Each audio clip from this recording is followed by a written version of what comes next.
Hi friends, இன்றைக்கி நம்ம கிச்சனில் குக் வித் கோமாளி ரெசிபி தாங்க பார்க்க போகிறோம். இது முத்துக்குமார் அவங்க செஞ்ச ரெசிபி தான். Red radish cake. இது சைனீஸ் ரெசிபி தான். ரொம்ப சூப்பராகவே செஞ்சு அசத்தி இருந்தார். இன்றைக்கி நம்ம கிச்சன்லையும் இது வெள்ளை முள்ளங்கியை வச்சு ரொம்ப சூப்பராகவே செஞ்சிடலாம். எப்படி செய்கிறதுன்னு பார்க்கலாம் வாங்க. வெல்கம் டு யாஸ்முஜி கிச்சன். இப்போ இந்த ரெசிபிக்கு 1/2 கிலோ முள்ளங்கி எடுத்திருக்கேன். இது தோல்கள்லாம் நீக்கி எடுத்துடலாம். இப்போ ஒவ்வொரு முள்ளங்கிலையும் தோலை இழைச்சி இந்த மாதிரி எடுத்து வச்சிடலாம். இப்போ இது எல்லாத்தையும் க்ளீன் பண்ணி எடுத்து வச்சுட்டு இதை மறுபடியும் கழுவிட்டு இதை நல்லா துருவி எடுத்துக்கலாம்.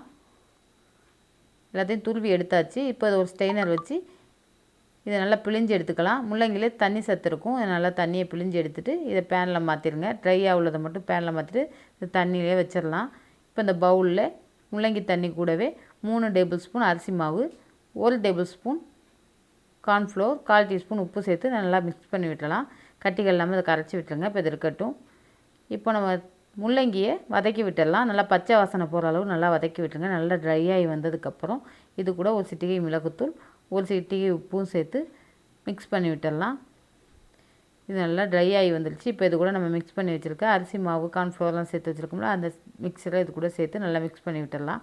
இது கூட 1/2 கப் அளவு தண்ணியும் சேர்த்து நல்லா மிக்ஸ் பண்ணி இந்த மாதிரி கெட்டி பதம் வந்ததுக்கப்புறம் ஒரு பேனில் பட்டர் அப்ளை பண்ணிட்டு இது கூட எடுத்து வச்சிடலாம். இது நல்லா செட் ஆகி வரணும்.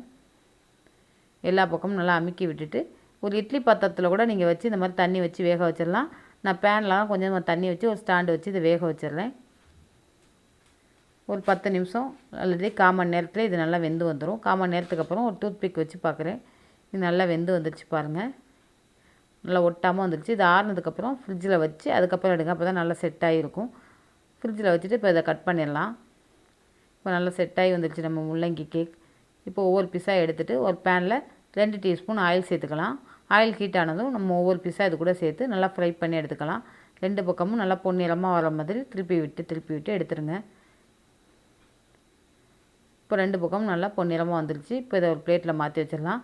ஒரு கைப்பிடி அளவு பூண்டு பற்கள் எடுத்துருக்கேன். அதையும் பொடியாக நறுக்கிட்டு இதே பேனில் கொஞ்சம் ஆயில் சேர்த்து 1 டீஸ்பூன் ஆயில் சேர்த்து இதை நல்லா வாசனை வர அளவு வதக்கி விட்டுடலாம்.